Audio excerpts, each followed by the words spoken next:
오늘의 정치권 이슈를 배종호 세안대 교수, 박정하 전 청와대 대변인 두 분과 분석해 보도록 하겠습니다. 어서 오세요. 안녕하세요. 안녕하세요. 이재명 후보와 윤석열 후보가 대권 후보가 된 이후 오늘 처음으로 공식 석상에서 만났습니다. 앞서서도 저희 국회 연결을 통해서 봤는데 웃음을 머금고 대화는 이어갔는데 과연 속내가 어땠을지는 궁금합니다. 1대1 회동을 여기서 또 하자라고 이재명 후보는 제안을 했는데 거기 좀 시큰둥한 분위기가 연출된 것 같습니다. 어떻게 보셨습니까? 오늘 여야 후보들을 처음으로 공식 행사에서 조우를 한 것 아니겠습니까? 예. 당연히 기싸움이 펼쳐졌다. 저는 이렇게 해석을 합니다. 공교롭게도 부인의 낙상 사고로 어제 네. 행사에 이재명 후보가 참석을 못했고 또 오늘 행사에는 안철수 후보가 참석을 못했더라고요. 그러니까 윤석열 후보가 매일 한 명의 후보식이 빠지는군요. 라는 메시지를 던졌는데 이것도 일종의 기싸움이 아닌가 예. 생각이 되고요. 그리고 또 윤석열 후보가 이재명 후보를 향해서 20년 전에 성남 법정에서 자주 봤죠. 그러니까 기억이 안 나는데요. 이렇게 또 답변했는데 그것도 제가 볼 때는 일종의 기싸움이 아닌가 생각이 되는데요. 앵커께서 말씀하신 1대1 정책 토론을 이재명 후보가 정식으로 제안을 했어요. 예. 그런 이제 배경은 역시 본인이 정책 토론을 할 경우에는 정치 초년생인 윤석열 후보를 압도할 수 있다라는 그런 자신감이 하나 있는 것 같고요. 예. 그리고 두 번째로는 지금 여야 또 그리고 여야 후보들이 계속해서 정쟁만 일삼고 있는데 그러지 말고 민생을 위한 경쟁을 앞으로 대통령이 되면 당신은 하나 앞으로 이 대한민국을 어떻게 끌고 갈 것인지 국민들을 어떻게 보살필 것인지 이런 문제를 좀 논의를 하자라는 이제 그런 차원에서 던질 것 같고요. 여기에 대해서 이제 윤석열 후보는 공식 반응을 하지 않았어요. 민주당에서는 귓속말로 얘기를 하니까 윤석열 후보도 긍정적으로 반응을 했다라고 해석을 하는데 그건 일종의 민주당의 해석인 것 같고요. 윤석열 후보는 어쨌든 오늘 메시지에서 이재명 후보를 향해서 인사말도 안 하고 오늘 글로벌 인재 육성과 관련된 그런 행사였거든요. 따라서 규제 혁신 이런 것도 필요하지만은 역시 인재 육성, 4차 산업을 위한 인재 육성이 필요하다는 이제 그런 메시지만을 던진 걸로 봐서 예. 1대1 정책 토론이 쉽사리 잡힐 것 같지는 않아 보입니다. 네. 네. 국면 전환용으로 1대1 토론 제안한 게 목적이 뻔한데 굳이 답할 필요가 있을까 싶은 생각이 있어요. 윤석열 후보 입장에서는. 그리고 앞으로 이제 4개월 정도 계속 그 선거전이 치러지는데 만날 기회, 토론할 기회가 얼마든지 있으니까 저는 저걸 가지고 이재명 후보가 계속 얘기한다고 그게 얼마나 효과가 있을까. 그리고 속내로 보면 토론을 더 잘한다 아니면 정책 준비가 많이 돼 있다 이런 걸 강조하려 하는 것 같은데요. 글쎄요, 제가 보면 지금 최근에 있는 여론조사 이런 거 등등 보면 대장동 늪을 헤어나지 않는 한 저는 이재명 지사가 어떤 제안을 하더라도 그게 국면을 전환하기에는 역부족이 있지 않을까. 그리고 최근에 여러 가지 공약들을 많이 발표를 했습니다만 그게 국민들한테 와닿지 않는 것 같아요. 그래서 저는 1대1 회동 제안한 게 지금 현재 본인이 있는 국면을 전환하기 위한 목적이라 그게 윤석열 후보가 쉽사리 받을 이유도 없고 그럴 필요도 없다라고 보여집니다. 네. 그 두 후보가 만나고 나서 이재명 후보는 관훈 토론회에 참석했는데 여기에서 특검에 대한 의견을 밝혔습니다. 일단 대장동에 대해서 검찰이 어떻게 수사를 하는지 지켜보고 그것이 미진하면 특검을 받을 의사가 있다라고 밝혔는데 그런데 여기다 조건을 달았습니다. 윤석열 후보가 그 대장동 초기 주임 검사였잖아요. 여기에 대한 부실 수사 의혹도 수사를 같이 한다면 받겠다 이렇게 받아들였는데 일단 이 말은 어떻게 해석하십니까? 일단은 조건이 두 가지 붙었죠. 하나는 말씀하신 것처럼 미진하면 지금 현재 진행되고 있는 검찰 수사가 미진하면 받겠다. 또 하나는 말씀 주신 것처럼 조건부로 윤석열 후보가 부산저축은행 관련한 수사도 포함하면 하겠다. 글쎄, 그러니까 지금 검찰 수사가 굉장히 부진하다는 여론이 많고 이에 따라서 특검 수용을 해야 된다는 요구가 많다 보니까 저는 관훈 토론에서 질문에 대답을 해야 되니까 특검 받겠다라고 얘기했지 저는 실 내용을 들어가면 특검 여전히 난 못하겠다라는 걸로 해석이 됩니다. 그래서 윤석열 후보 같은 경우는 그 전에 후보로 확정된 이후에 얘기했던 것처럼 문제가 되는 건에 대해서는 다 같이 동시에 특검을 받자라고 하는 거에 대해서 저는 지금이라도 이재명 후보 그다음에 민주당 측에서 지금의 상황을 그러니까 서로 양 후보가 검찰 수사에 걸려서 국민들이 답답해하고 있는 이 본선거 국면을 벗어나려면 흔쾌히 다 받는 게 맞지. 마치 이렇게 나는 받으려고 하고 있는데 뭐 조금 시간을 보자 아니면은 지금 야당이 요구하는 특검 수용 요구 야당의 요구가 시간 끌기다 이런 것들은 글쎄요 뭐 진실을 규명하고자 하는 입장은 아니다. 거기엔 더 가깝지 않다라고 해석을 합니다. 표면적으로는 받겠다고 했지만 그 진위를 보면 아니다라고. 네, 저는 그렇게 해석을 해요. 지금 조건을 달았던 것들을 보면 지금 뭐 검찰 수사 미진한 거 국민 여러분들이 대부분 다 그렇게 동의하고 있고 그다음에 만약에 특검이 진행이 된다면 뭐 여야 합의하에 요구하고 있는 과거 시절의 부산저축은행 건 같은 것도 뭐 얼마든지 넣어서 할 수 있는 부분이라고 보여지거든요. 뭐 그걸 굳이 조건을 달아서 하는 거는 저는 지금 현재 질문이 들어왔고 국민들 요구가 있으니까 할 수 없이 뭐 특검 한다라고는 얘기했지만 속내는 아니다라고 저는 읽었습니다. 네. 자, 그리고 윤석열 후보가 대장동 의혹과 고발사주 의혹을 동시에 특검으로 가자 이렇게 취재 발언을 했는데 여기에 대해서 이재명 후보는 세트 특검은 옳지 않다 이런 입장을 분명히 했습니다. 관련 내용 듣고 대담 이어가겠습니다. 저는 이게 이제 수사권 쇼핑을 위한 꼼수다 이렇게 보는 거예요. 저에 대해서는 여러분이 한번 직접 한번 얘기를 해보세요. 제가 무슨 문제가 있습니까? 예를 들면 직원을 잘못 관리했다. 뭐 예를 들면 충분히 100% 완벽하게 유능하지 못했다는 점 지적 외에 구체적으로 뭘 잘못했다는 겁니까? 없잖아요. 그러나 윤석열 후보의 문제는 구체적으로 특정되는 문제가 많습니다. 0대 10인데 왜 이걸 1대1 만들려고 그러냐. 이걸 섞어가지고 세트로 하면 누가 이기겠어요. 그건 옳지 않다라고 생각합니다. 이 특검 관련해서요, 이 정당성, 부당성을 각각의 진영에서는 따지고 있는데 사실 좁혀지기가 어려운 이슈라는 거에 많은 의견이 몰리는 상황입니다. 그렇기 때문에 이 대선 레이스가 본격화된 이 국면에서의 이른바 신경전, 삿바싸움, 기선제압용 카드 뭐 이 정도가 아닐까라는 분석들도 있습니다. 어떻게 생각하십니까? 일단 기선 제압용은 분명히 있고요. 왜냐하면 정치와 선거, 이 게임 같은 경우는 주도권을 놓치게 되면 결국 지게 되거든요. 따라서 이 주도권 싸움에서 절대 밀리지 않겠다라는 그런 의지가 분명히 나오고요. 그런데 이게 단순히 뭐 삿바 싸움, 신경전으로 끝날 것 같지는 않고 저는 결국은 이재명 후보가 특검을 받을 것이다. 이렇게 전망을 하고 해석을 합니다. 오늘 던진 메시지도 지금 이제 우리 박정아 대변인께서는 특검을 거절했다라고 얘기를 하지만은 문맥상 분명히 나와 있잖아요. 특검을 수용하겠다. 다만 조건이 달려 있는 거죠. 조건이라는 건 뭡니까? 특검 만능주의를 경계해야 된다. 왜냐하면 검찰의 수사가 지지부진하고 이러면 당연히 특검을 해야 된다.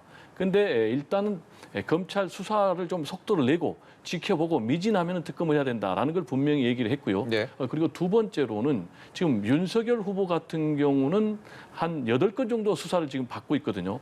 본인 문제가 있고 또 부인의 문제가 있고 또 장모의 문제가 있어요. 그래서 본부장 비리라고 본인이 이제 명명을 했는데 이런 부분하고 특검하고 묶어가지고 물타기로 가서는 안 된다. 네. 따라서 대장동 특검과 윤석열 후보의 개인 비리는 분명히 구분돼서 해야 된다라는 얘기를 했고요. 그러면은 앞으로 특검을 어떻게 해야 되느냐라는 것과 관련해서는 지금 윤석열 후보 같은 경우도 지난번에 2010년도에 저축은행 수사가 있었거든요. 당시에 부산저축은행에서 한 1,100억 정도를 대출을 받아가지고 그때 대장동 사업에 뿌리가 된 거예요.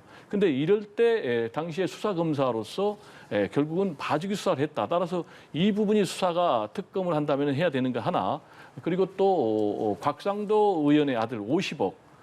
이 부분 퇴직금 문제도 해야 되고 그리고 박영수 전 특검과 관련해서 100억 원이 인척에게 넘어갔다는 그런 의혹 그런 부분도 수사가 돼야 되겠고 그리고 왜 민간이 이 설계함에 있어서 엄청나게 돈을 투자한 은행들은 적게 가져가고 천문학적인 이익을 다 가져갔는지 이런 부분에 대해서도 확실하게 특검을 해야 된다라고 구체적으로 얘기를 했기 때문에 결과적으로 저는 시기의 문제지 대선 전에 특검과 관련해서 여야가 합의를 해서 특검이 착수가 되지 않을까 이렇게 전망합니다. 예. 네, 알겠습니다.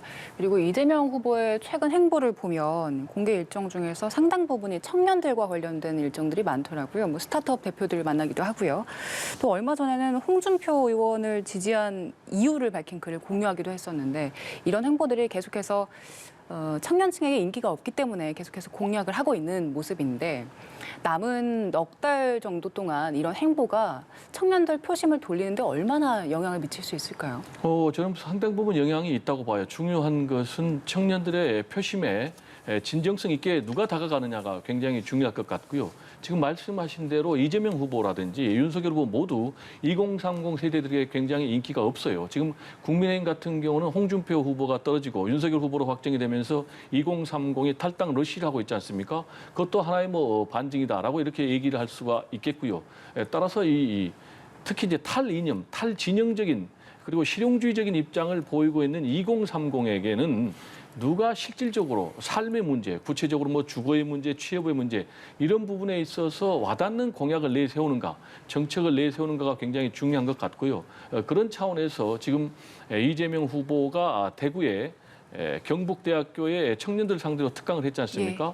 그리고 또 이제 다음 주부터는 메타버스 타고 전국을 순회하면서 2030들을 직접 만난다는 거 아니겠습니까?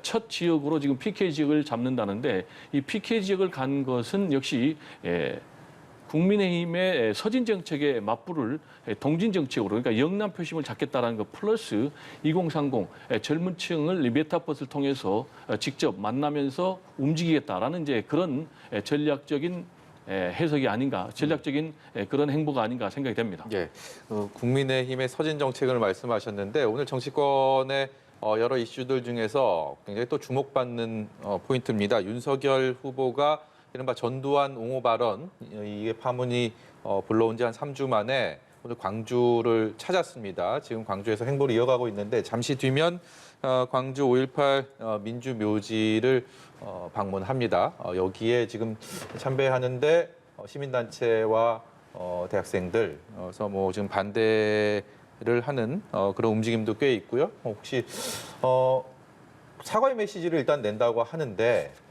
어느 수준의 어떤 내용의 메시지가 담길지도 궁금합니다. 일단은 뭐 제가 알아보려고 노력을 했습니다만은 굉장히 그 수사학적인 거는 제외하고 정말 진솔된 마음을 담아서 사과를 하겠다는 얘기는 들었어요. 근데 첫째도 그리고 끝날 때까지도 저는 진실성 있는 사과. 그래서 그때 당시에 윤석열 후보가 주었던 상처를 얼마가 아니라도 수용할 수 있게끔 하는 사과가 저는 필요하다고 우선은 보여집니다. 그래서 네.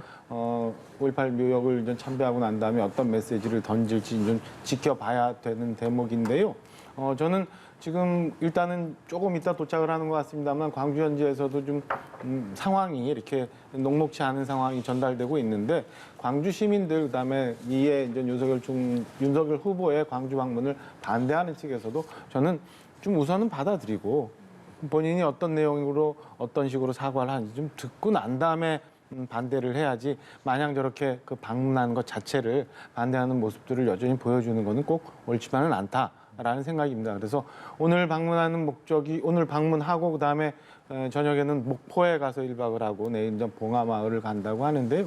저는 어쨌든 윤석열 후보가 제일 큰 관건을 쥐고 있다. 그래서 본인이 여하의 어떤 내용으로 어떤 식으로 사과의 메시지를 전해주느냐가 제일 중요한 대목이라고 보여집니다. 윤석열 후보 일정에는 지금 포함이 되어 있지 않은데 많은 분들이 그 이재명 후보가 지난달에 광주 방문해서 비석을 밟으면서 윤석열 후보를 겨냥한 이야기를 했었잖아요. 그래서 이번에 가서 과연 전두환 비석을 밟을 것인가 여기에 대해서 좀 관심을 갖는 분들도 많더라고요. 동선이 어떻게 될지 모르겠어요. 근데 뭐 일단 그거에 대해서 관심을 갖는 것 자체도 저는 부적절하다고 보여지고요. 이재명 후보가 그래도 공당의 제1당의 대통령 후보인데 지나가는 말식으로 그렇게 희화화하는 것 자체가 전두환 전 대통령이 역사에 굉장히 많은 그 아픔을 주었고 했지만 그래도 이것도 저것도 모두 우리가 보듬고 가야 되는 과거인데 그걸 이렇게 희화한 것 자체가 는 적절치 않다고 보고 이에 대해서 오늘도 윤석열 후보가 과연 뭐 그 비석을 밟느냐 안 밟느냐 이거를 주목해서 봐야 된다라고 주장하는 분들도 저는 잘못됐다고 말씀드리고 싶습니다. 예, 배 교수께도 좀 여쭤보겠습니다. 어느 정도 수준의 어떤 내용의 사과 메시지가 좀 나올 것 같으며 그것이 또 어떤 의미가 될지도 궁금한데요. 네, 이제 그 메시지 수위에 대해서 저도 상당히 좀 고민이 되는데요. 중요한 것은 말로 어떤 메시지를 내놓는다고 그래도 과연 호남, 광주민들의 마음을 달랠 수 있을지 좀 의문입니다. 예. 결국 이제 진정성이 전달이 돼야 되는데요. 우리가 묘지를 참배하거나 또 무릎 사과하는 것이 중요한 것이 아니고 마음으로 정말 무릎을 꿇는 것이 진짜 중요하다고 저는 그렇게 생각하거든요. 예. 지난번에 이제 김종인 전 비대위원장 시절에 광주 5.18 묘역을 참배해서 무릎 사죄를 했지 않습니까? 그게 진정성이 있었던 것은 8순이 넘는 노정객이 직접 한참 동안 무릎을 꿇고 진정으로 사죄를 했고 플러스 5.18 관련된 망언을 계속한 그런 사람들에 대해서 확실한 징계의 메시지를 던졌고 또 그리고 5.18 광주 민주화 운동에 대해서 헌법 전문에 수록해야 된다라는 이제 그런 입장을 나타냈기 때문에 그런 것들이 어우러져 가지고 결국은 호남민들에게 광주민들에게 진정성이 전달됐다 이렇게 생각되는데 지금 그렇지만 반대로 윤석열 후보 같은 경우는 전두환 씨의 문제에 대해서 찬양하는 그런 발언을 했단 말이에요.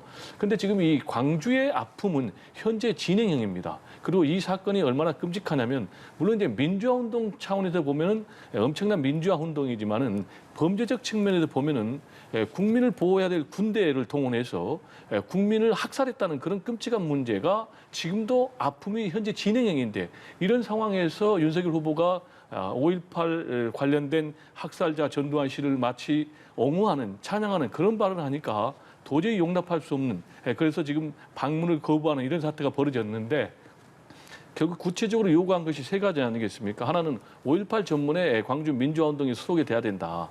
그리고 재발 방지를 약속을 해라. 그리고 진상규명에 앞장서라. 이 세 가지인데 이 세 가지를 과연 윤석열 후보가 확실하게 메시지를 담는다면은 예. 그 진정성이 전달되겠고 그 메시지를 담지 못한다면은 오늘 방문이 결국 무의로 끝나지 않을까 이렇게 생각이 됩니다. 네, 윤석열 후보의 5.18 묘지 방문 현장은요. 저희가 그림이 들어오는 대로 생중계를 해드릴 예정이고요. 국민의힘 선대위 구성 과정에서 이 진통이 이어지고 있는데 관련된 목소리 듣고 이와 관련된 얘기 좀 해보겠습니다. 저는 기본적으로 윤석열 후보가 김종인 위원장을 당선 직후에 바로 만나지 않았습니까? 예. 저는 여러 가지 측면에서 공감대가 있다 저는 이렇게 봅니다. 원래 김병준 전 비대위원장과 윤석열 후보도 상당한 원래 인사적인 어떤 교감이 있다 이렇게 봅니다. 아무래도 윤 후보 입장에서는 그 처음에 권선동 의원을 비서실장 격으로 임명하면서 네. 권성동 의원도 그렇고 여러 원로들의 이야기를 좀 들어보는 시간을 가지겠다라는 취지로 이야기했기 때문에 저는 앞으로도 다른 분들을 만난다 해도 저는 이상하지 않습니다. 그건. 네, 이 선대위 구성 앞서서 선대위를 구성했던 민주당은 용광로 선대위라고 굉장히 큰 메머드급 선대위를 만들면서 그것을 하나의 또 시발점으로 삼았는데 이번 대선에 이제 국민의힘은 이 인선을 과연 어떻게 할 것인지 윤석열 후보 캠프 중심으로 갈 것인지 아니면 새술은 새 부대에 담는 기분으로 새롭게 짤 것인지 여기에서부터 조금 견해차가 있는 것 같고요. 거론되는 인물들도 거기에 대한 평가들도 엇갈리는 것 같습니다. 어떻게 지금 진행이 되고 있는 겁니까? 저도 보기에 좀 답답할 정도로 진행이 되고 있는 것 같아요. 그러니까 서로 간에 뭐 험한 말이나 아니면은 외형적으로 갈등이 노출되는 것 같지는 않는데 안에서는 굉장한 긴장과 주도권 싸움이 진행되는 것 같습니다. 우선은 윤석열 후보를 중심으로 그다음에 이준석 당대표, 그다음에 상수가 돼버린 김종인 전 비대위원장 이렇게 세 분을 놓고 또 이제 선대위원장, 선대본부장급으로 해서 이제 세 사람을 영입해야 된다는데 금태섭, 윤희숙 전 의원 등이 등장하고 예. 김병준 전 비대위원장도 등장하고 여기에 이제 권영세, 임태희 전 의원들도 좀 나오고 있습니다. 근데 말씀 주신 것처럼 제일 큰 거는 윤석열 후보 측 중심으로 해서 그동안 캠프에서 고생했던 사람들을 같이 해서 확대 개편하느냐 아니면 김종인 위원장 중심으로 얘기하는 것처럼 새로 완전히 다 하느냐 이런 것들이 보이는데요. 저는 일단 아직은 계속 얘기들이 진행되고 있고 그다음에 권성동 그래도 중량감이 있는 사선 의원을 비서실장으로 해서 얘기를 진행시키는 거 보면 저는 며칠 좀 뭐 진통과 안에서 내부적인 얘기가 있습니다만은 밑그림은 그려져 가고 있는 것 아닌가. 그래서 이번 주말 김병준 전 비대위원장이죠? 전 비대위원장을 전 윤석열 후보가 만난다고 하죠. 이렇게 만나고 15일 그 출판 기념회를 통해서 김종인 위원장하고 다시 만나서 한 뭐 이번 주말을 지나고 나서 다음 주 정도까지 가면 예. 대강의 윤곽의 이제 그림이 나와서 이제 본선거를 대비한 선대위가 발족이 되면서 출범하지 않을까. 그럼 뭐 그렇게 해야 또 이게 제대로 된 본선거를 준비하지 너무 오래 가면 내용을 만드는 그런 상황이 되지 않을까라고 생각을 합니다. 예. 지금 이런 상황이 세 사람의 신경전이나 기싸움이기도 하잖아요. 근데 초반에 이런 상황들을 통해서 앞으로 윤석열 후보가 어떤 인사 스타일을 지녔는지 그리고 이런 갈등 국면을 어떻게 타개해 나가는지를 좀 가늠해 볼 수 있는 기회가 될 것 같기도 해요. 이게 지금 사실은 윤석열 후보 입장으로서는 제일 큰 게 넘어가야 될 본인의 정치력을 보여줘야 될 대목이라고 보여져요. 여기서 어떻게 단추를 꿰느냐에 따라서 앞으로 선거 국면 준비를 하는데 그다음에 본선을 진행하는데 순탄하게 가는지 아니면 계속 삐걱거리면서 정치 초년병이라는 이미지를 덜칠 수 있는지 이런 걸 볼 수 있는 대목이라고 보여져요. 근데 저는 뭐 접점을 충분히 잡을 수 있을 거라고 보여지고요. 그다음에 양쪽 주장이 사실은 다 맞아요. 저는 뭐 그전에 선거를 이렇게 좀 보면 캠프 내에서 경선 과정에서 고생을 하고 노력했던 그 참모들 버릴 수 없는 거, 그 참모들이 기여했던 점이 분명히 있는 거고요. 그다음에 또 다른 측면에서 지금 현재 아마 300명이 넘는 메모드급 경선 캠프를 꾸려왔는데 그 안에 보면은 비효율적인 분들, 그다음에 국민들이 봤을 때 좀 더 아닌 분들, 그다음에 중도로 전진하는데 확장해 나가는데 필요한 분들이 분명히 있기 때문에 저는 슬기롭게 당 지도부와 후보 뭐 이렇게 해서 좋은 그림을 만들어낼 수 있을 거라고 봅니다. 배 교수께서 보시기에는 김종인 전 위원장의 이번 대선에서의 역할은 어떻게 좀 규정이 될 것 같습니까?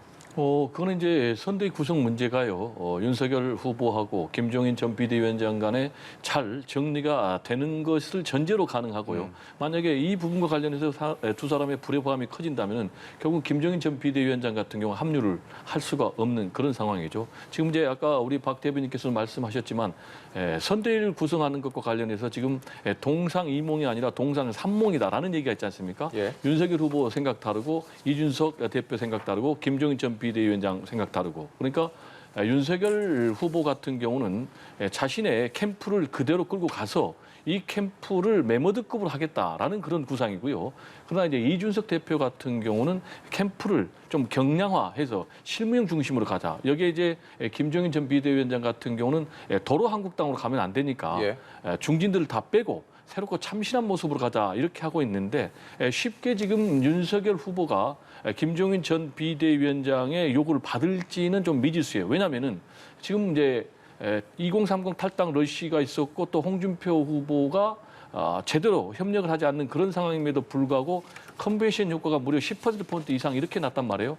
그러면 윤석열 후보 입장에서는 이 상황에서 김종인 전 비대위원장을 상황으로 모시고 갈 필요가 있는가라는 부분을 좀 고민할 수밖에 없을 것 같아요. 따라서 독자 세력으로 가겠다라면은 김종인 전 비대위원장이 합류할 그런 이유는 없을 것 같고요. 네. 그렇지만 아니다. 그럼에도 불구하고 자신의 부족한 여러 가지 뭐 설화 문제라든지 또는 정책 문제라든지 전략, 메시지 이런 부분을 위해서는 김종인 전 비대위원장이 필요하다라면 두 사람이 어느 정도 절충해서 송합 선대위를 구성하는 방향으로 가지 않을까 이렇게 전망이 됩니다. 예, 윤석열 후보요. 오늘 5.18 민주묘지 방문한다라는 소식 전해드렸는데 당초 예정 시간보다 조금 늦춰지고 있습니다.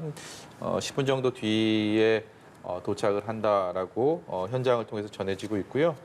저희 마지막으로요. 재난지원금 뭐 전 국민 대상으로 지원한다라는 얘기들 이미 여권에서는 어느 정도 이제 윤곽을 잡고 추진을 하는 상황인데 이거 뭐 선심성 행위다, 그다음에 매표 행위다라는 비판도 있고 여기에 대해서 이재명 후보의 또 반박도 있었고 어떻게 지금 보고 계십니까? 오늘 이재명 후보는 뭐 그렇게 얘기하는 거는 국민 모독이라고 얘기하는데 저는 지금 민주당에서 추진하고 있는 이 상황 자체가 국민 모독이라고 보여집니다. 이건 뭐 누가 보더라도 꼼수고 누가 보더라도 매표형이 아닌가 싶은 생각이 들어요. 우선 첫째는 재난지원금 자체에 대해서 뭐 이름을 피해지원금인가요? 뭐 이렇게 또 바꿔서 하는 것도 이상한데 국민들 지금 60% 이상이 지금 재난지원금에 대해서 반대하고 있잖아요.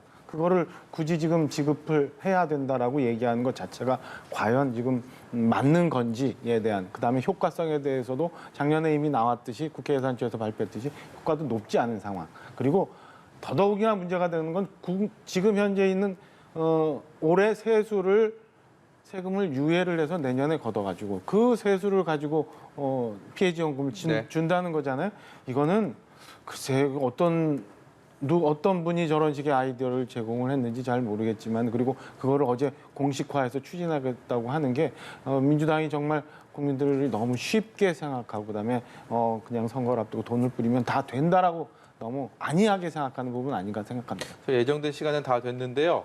배종호 교수께 30초만 제가 좀 네, 드리도록 저는 이제 두 사람 하겠습니다. 다 적절치 않다고 보는데요. 말씀하신 대로 납세 유예를 해가면서까지 재난지원금을 주는 것은 좀 절차적인 정당성에 문제가 있다. 예. 그렇지만 여기에 또 반발해가지고 손실보상금으로 50조 원을 풀겠다, 100일.